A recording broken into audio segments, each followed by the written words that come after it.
Hello, welcome back to the YouTube channel of Bethel Evangelical Free Church Hanley. I'm Pastor Gervais Charmley. This is another church in Shropshire, in the Shropshire Hills, indeed in the lee of Brownclea Hill. This is the Church of St John the Baptist, Ditton Priors. The name, of course, indicates the manor was owned by a priory or the prior of an abbey. The prior, of course, the priory being the top bod, or the top monk, to be a bit more accurate, and the prior in an abbey being the number 2 monk. This is a building of Norman origins. It's got a nice late 12th, maybe early 13th century arcade, some interesting woodwork, and it's also one of these ones where you've got a side chapel that's screened off. So we'll have a look around and see some of the interesting features of this little church. It's actually a really big church, certainly for the villages in the Shropshire Hills.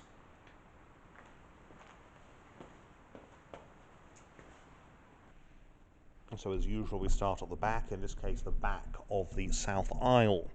The font is currently located here by the south doorway. We've got one of these big funerary hatchments. These will be displayed at the funeral of a member of the local big house family.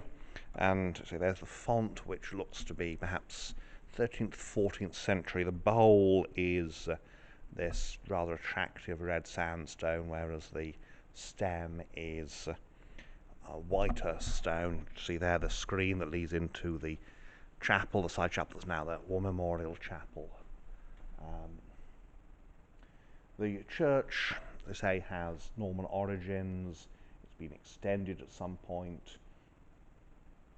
We have here, here's the monastery. You've got a couple of mermaids, doing what mermaids do, I suppose. It's always interesting to see what you end up with on these memorials on people's arms. Here we have a couple of church warden seats. These are obviously 17th century.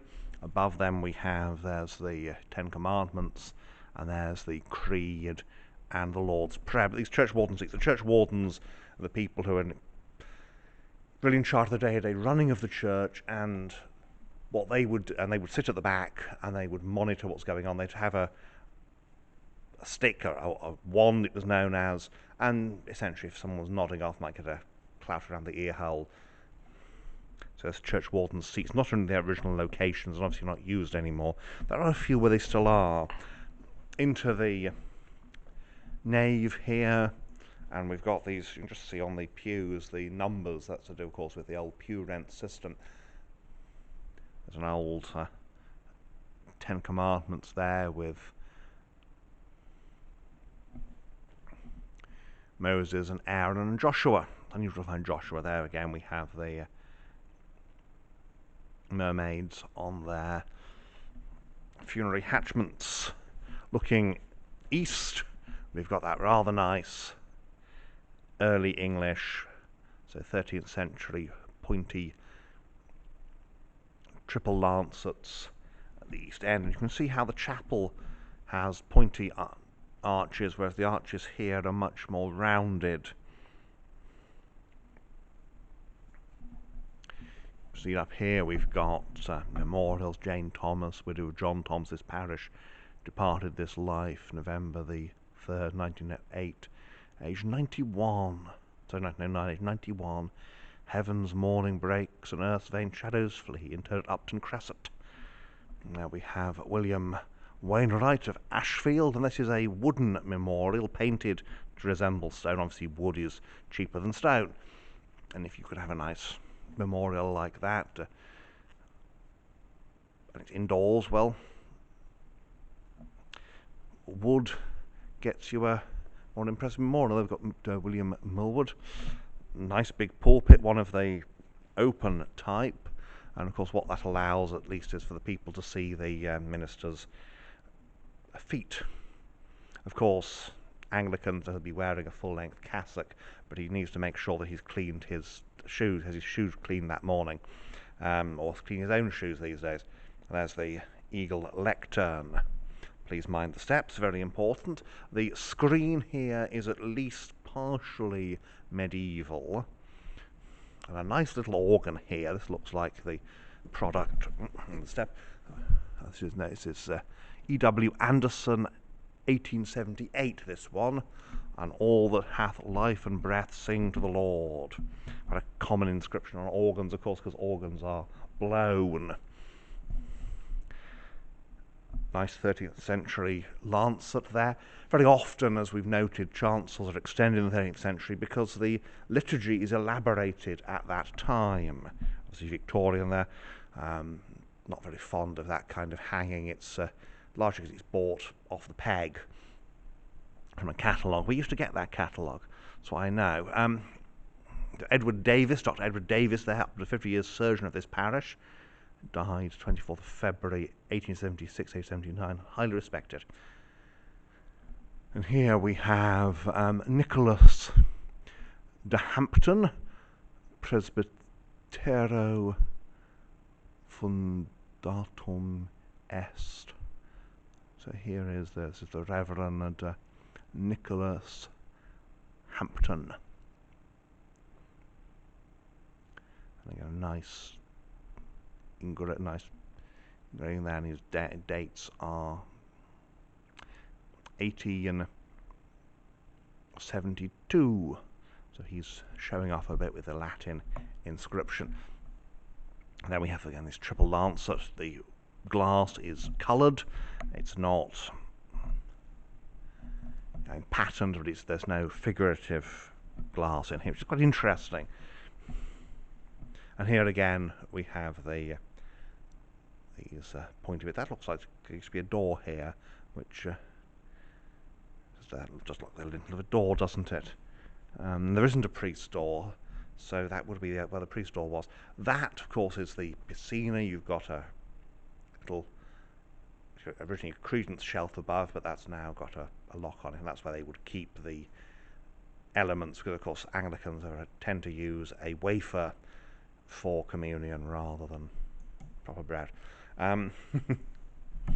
We have royal arms of George III, one of the more common people to find royal arms of. And looking west here through the screen, yes, the bottom part is medieval. The stall front, just in front here, that is made out of, looks like a couple of medieval bench ends, which again are quite nicely carved. It's a Shropshire style of screen, and again all the carving is going to be done locally. This is not a big posh church. This is big and important for the area, but only for the area. And there you've got the arcade along there, again 13th century. So it looks like it's got a Norman church that extended in the 13th century, and then that's it in terms of the structure. Again, they're rather unfortunate, taking the wall plaster off, which involves destroying any surviving wall paintings underneath.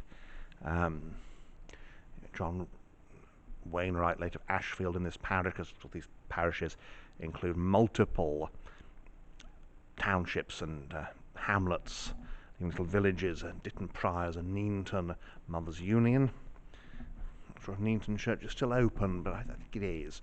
Here we have another one. This is Thomas Jenks, late pastor of this parish, who took to wife Dorothy, daughter of Nicholas, Clerk of Lichfield, of whom he had issue 6 sons, namely Charles, German, David, Thomas, George, and Saboth. It's an interesting name. Died 1648. I mean, the Saboth or Sabaoth suggest, and the passage, all this suggests this is quite Puritan, and certainly there were Puritans around here. But Saboth, a German survives as name. It's really a surname turned into a first name, but Saboth, and those would be panels, I suspect, from his pulpit. And here we have another old memorial. Thomas Holland of Burwitton, gent, who departed his life at Ashfield the 19th of April 1689, aged 89. Sorry, Elizabeth, wife, relict, i.e. widow of. So it's another The style is very typical of that period, which is the end of the 17th century. This screen too is medieval, and it screens off the side chapel, which now has, where you see the war memorial element here, and one of the few bits of pictorial stained glass in the building, and even then it's more abstract than anything else. So that is the inside here at Ditton Priors. Let's go outside and look around.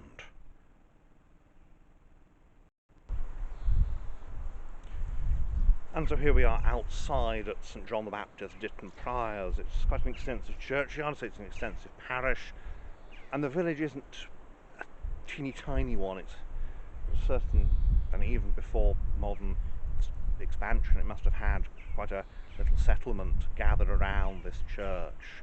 So the churchyard suits the, I suspect, the expected burials in the parish. Well, let's have a look around and see some of the salient features of this ancient building. We are here in the southeast corner of the churchyard. Someone's Range Rover coming up behind me. So here we are. See the church here. There's a tower here with a spire. It's what's called a brooch spire. We'll explain what that is when we can see it properly. And you've got aisle and nave under the same roof. Little village or little cottages, the village pub, of course. They're very often opposite the church, or in the same area as the church. All these little cottages again, and little nesting box of squirrels there. And there's the church.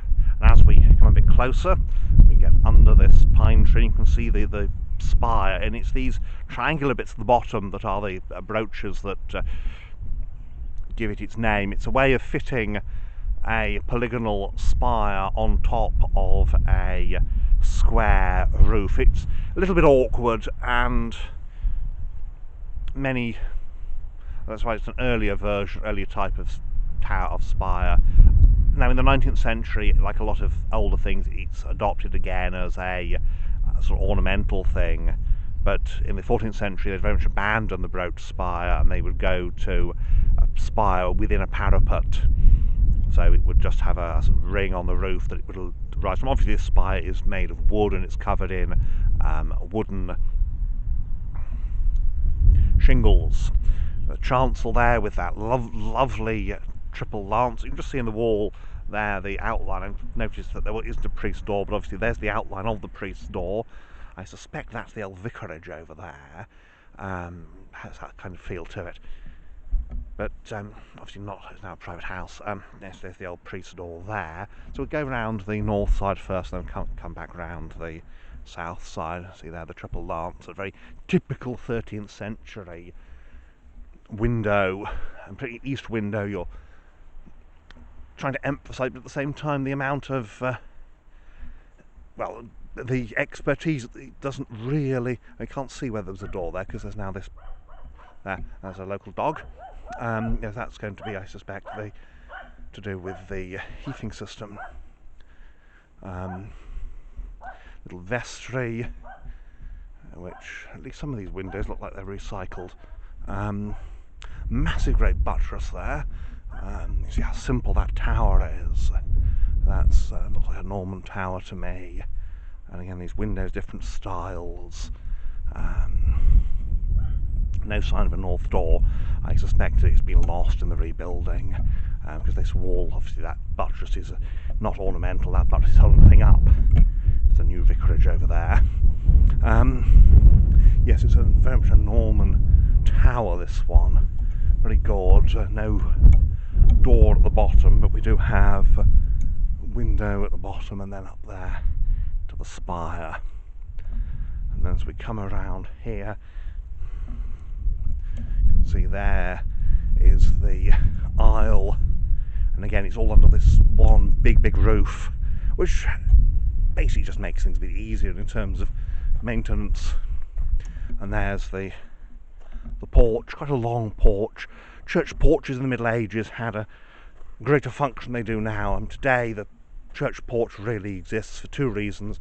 One is to protect people when they get coming in, so you can just shake a bit of the mud off, and the other is perhaps the other is to display notices. And there again we have the Norman type doorway. How Amy are your tabernacles? Are they tabernacles or Lord of Hosts? But in the Middle Ages, the early part of the marriage ceremony, among other things, would take place here. People would meet in church porches, and that's why some of the old church porches you've got these benches, and not really used very much now, except for people having picnics, which again is very nice. And up here, background on the, so one of those narrow lancets there, round on the south side, and there we are. That's the old priest's door here. No evidence from the inside, but very obvious outside. But the top has gone, so you can't tell what the top was originally like. There's no bits of arch there. So that is St John the Baptist, Ditton Priors.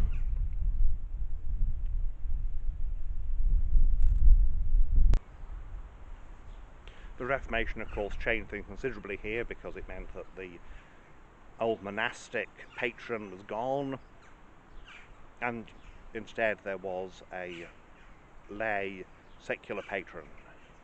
So has somebody appointing the clergyman here. Well, thank you for watching. I hope you've enjoyed this video. It's a lovely little church. It's a lovely summer's day to go and look at some of these old churches up here in the Shropshire Hills, but it's a little bit cooler than it is back in Stoke-on-Trent. I mean, this will be going out probably in July or even August. Don't know how it's going to be then, but it's June at the moment. Well, thank you for watching, and may God bless you and keep you until next time.